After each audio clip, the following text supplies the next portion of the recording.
Salut, c'est Clément, bienvenue dans l'épisode 6 de l'interprétation des rêves. Et dans cet épisode, on va interpréter donc ce rêve-ci que je vous avais montré, qui s'appelle « Qu'est-ce qu'il y a après la mort ?» Alors c'est en fait un rêve en, je crois, 6 parties, avec, il y a eu 1, 2, 3 rêves lucides, dont 2 déclenchés avec Field et 1 déclenché pendant le rêve. Et comme il est hyper long, j'ai décidé pour l'interprétation des rêves de me focaliser que sur la première et la deuxième partie, puisqu'elles vont ensemble. Et après ça s'arrête, je fais Field, je repars pour un rêve lucide, ça s'arrête, je refais Field et je repars pour encore un rêve lucide. Donc au final ils peuvent être déconnectés, même si le sujet est toujours qu'est-ce qu'il y a après la mort. Donc on va voir l'interprétation déjà de la partie 1 et la partie 2. Alors partie 1, je suis dans une fusillade dans une école. Moi, je descends d'un hélicoptère, donc comme on le voit là. Je descends d'un hélicoptère, je me fais tirer dessus par en dessous et aussi par au-dessus. Donc il y a des mecs dans l'hélicoptère qui me tirent dessus. Je descends de la corde et je vais me cacher dans le bâtiment de l'école où la fusillade a lieu. Donc on va à côté, il y a une école et j'entends que ça tire dans l'école. Et là, je me dis, tiens, c'est bizarre, normalement, j'étais pas là quand elle a eu lieu, cette fusillade. Et en fait, ça m'a fait repenser à la fusillade de Paris, où du coup, j'étais pas là. Et après cette pensée, il y a eu comme une sorte de reset, une sorte de téléportation, et cette fois, je suis dans les toilettes qui ressemblent à celles d'un chalet que mes grands-parents avaient à Morzine, mais c'est toujours dans l'école, en fait. Je suis dans les toilettes de l'école, j'entends toujours la fusillade, mais je suis comme téléporté dans les toilettes au moment où je me rends compte que je n'étais pas censé être là. Et donc je regarde par la fenêtre, il y a une petite fenêtre, et là je vois 2 voitures arriver remplies de meufs. Et les meufs sont habillées en mode super sexy, mais c'est des policières. En tout cas, je sens que c'est elles qui viennent intervenir sur la fusillade. Et du coup, je remarque que j'étais surpris que ce soit des meufs, la force d'intervention. Et j'arrive à sortir par la fenêtre, et il y a une des nanas qui est la chef, et moi je suis blessé. Je sais pas ce que j'ai écrit là, bon bref, je suis blessé et je lui dis que j'ai besoin d'aide et elle se fout un peu de ma gueule et elle me dit mais non, t'as rien. Et je lui dis que je me suis pris 4 balles et elle me croit pas. Elle dit un truc un peu sexuel du style si t'as pris 4 balles, t'as le droit de... Et je sais pas exactement ce qu'elle dit là, je me rappelle plus, mais c'est globalement quelque chose de sexuel. T'as le droit de coucher avec moi ou un truc comme ça. Et donc je galère un peu mais je lui dis en montrant ma gorge, mais je lui dis en montrant ma gorge, et ensuite j'enlève mon gilet, j'ai comme une sorte de gilet théoriquement par balle, mais qui ressemble en fait à un gilet de sauvetage, et je lui montre les autres impacts en disant 2, 3, 4. Et là, à ce moment-là, je capte que c'est un rêve, parce que je vois bien les blessures que j'ai par balle, et pourtant, déjà je souffre pas tant que ça, et en plus, je me dis, c'est pas possible que j'ai pris des balles. Et du coup, au moment où je me rends compte que c'est impossible et que c'est un rêve, je me retrouve dans un couloir de l'école. Donc j'ai déjà interprété cette partie-là. On a une scène de combat dans une école et avant ça, avant ce rêve-là, j'avais regardé la série, l'animé Parasite, où il y a beaucoup de combats dans l'école. La scène me fait penser aux attentats de Paris. Là, je suis dans les associations. Les nanas sexy, ça me fait penser à Nicky Larson, je ne sais pas pourquoi. Mais aussi au combat intérieur que j'ai de la tentation, puisque je suis en couple, et bien sûr que quand je vois des jolies filles, je suis tenté. Et il y a aussi l'association d'une femme qui ne croit pas en ma blessure, et donc ne voit pas le héros en moi. Maintenant, les particularités, il y a des terroristes, bon basiques, ils tirent sans réfléchir, ils sont sans émotion.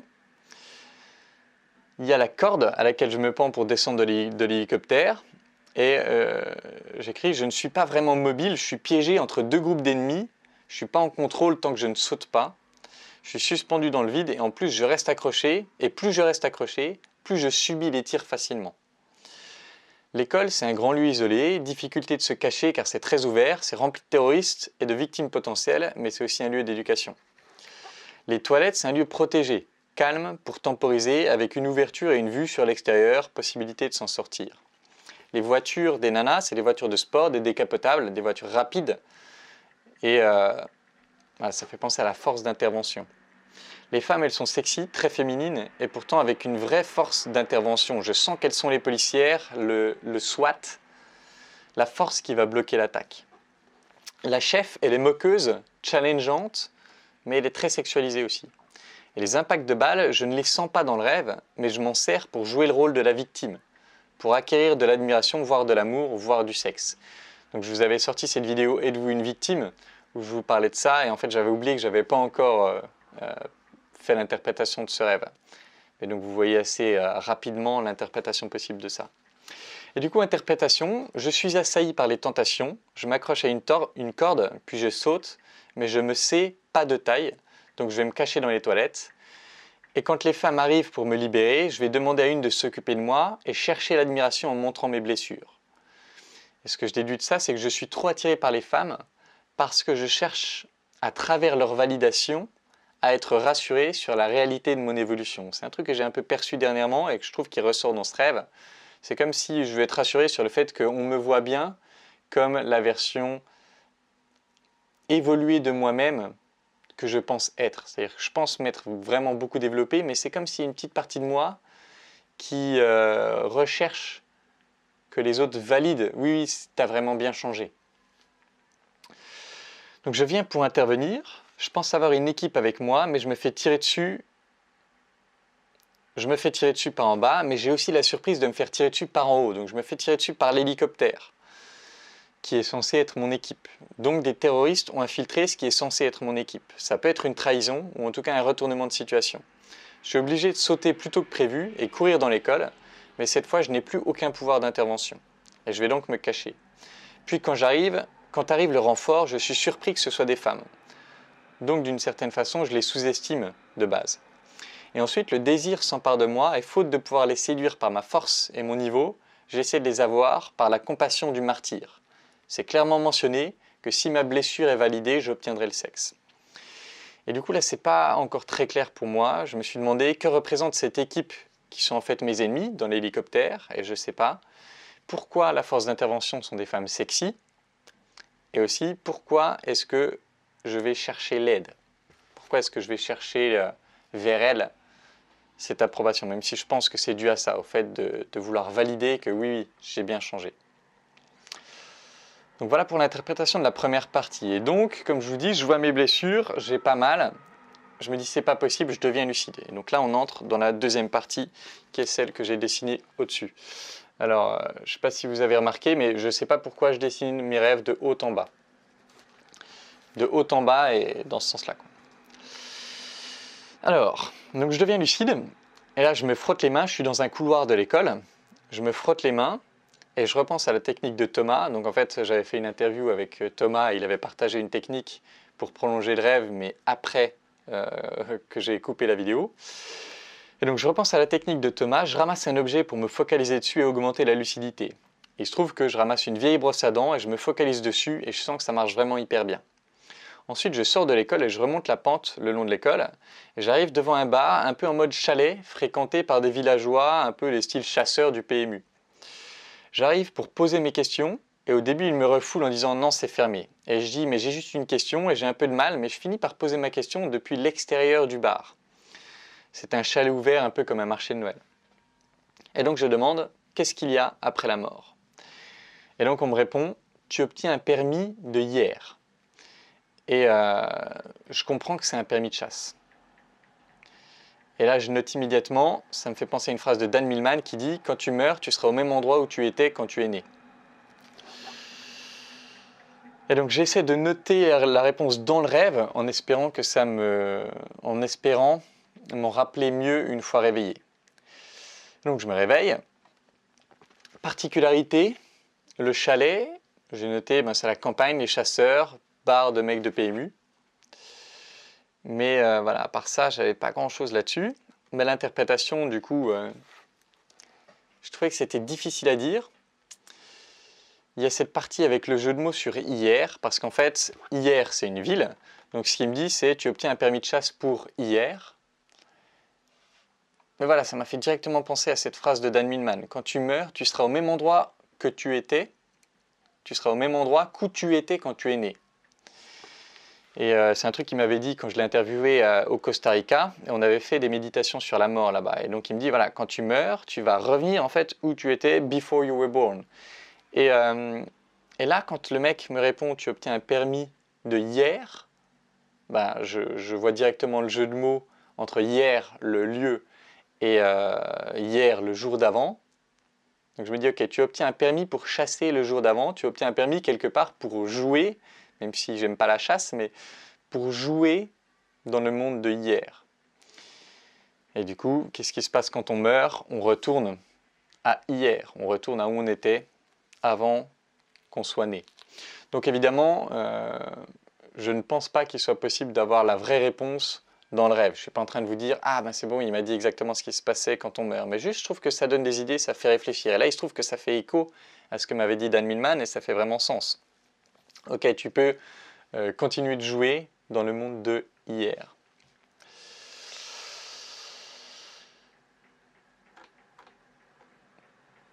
Donc voilà, c'était un peu tout ce que j'avais sur cette partie 2.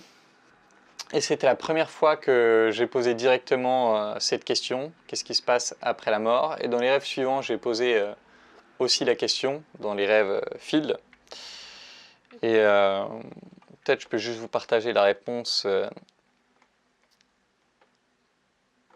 Parce qu'en fait, dans la partie 3, il y avait une nana, elle refusait de me répondre, elle se foutait de ma gueule, elle voulait juste essayer de me séduire, elle ne voulait pas répondre à ma question, elle ne prenait pas ma question au sérieux. Et un peu plus tard, j'arrive à une table, donc je refais field, j'arrive au même endroit, il y a une table, un restaurant, et il y a un Renoir qui est là, et je lui demande du coup qu'est-ce qui se passe quand on meurt, et il me répond « Tu pars à la guerre encore et encore comme Samson ». Tu pars à la guerre encore et encore comme Samson. Encore et encore, ben voilà, où était... Enfin, ça relie un peu à la même idée. Tu meurs, tu reviens à hier. Donc quelque part, tu retournes au commencement et tu peux de nouveau recommencer une exploration. Maintenant, juste un truc sur Samson. Pourquoi Samson? Difficile à dire. Difficile à dire. Qu'est-ce que j'ai noté sur Samson? Samson, pour résumer, c'est un homme surpuissant dont la puissance lui vient de Dieu tant qu'il respecte les règles et garde les cheveux longs, mais il se fait trahir par la femme qu'il aime, elle lui coupe les cheveux, il se fait crever les yeux et prendre comme esclave par ses ennemis et il finit par retrouver un peu de force. Il fait appel à Dieu et retrouve un peu de force pour faire s'écrouler l'endroit dans lequel il était enfermé et tout le monde meurt. Difficile à interpréter ça, j'avoue, mais en tout cas, il y a encore l'idée de ce schéma éternel. Tu meurs, boum, tu reviens à hier, et tu recombats, et tu reviens à hier, et tu recombats. Donc voilà, j'avais quand même envie de vous parler de ces rêves, parce que je trouve ça intéressant de se poser cette question.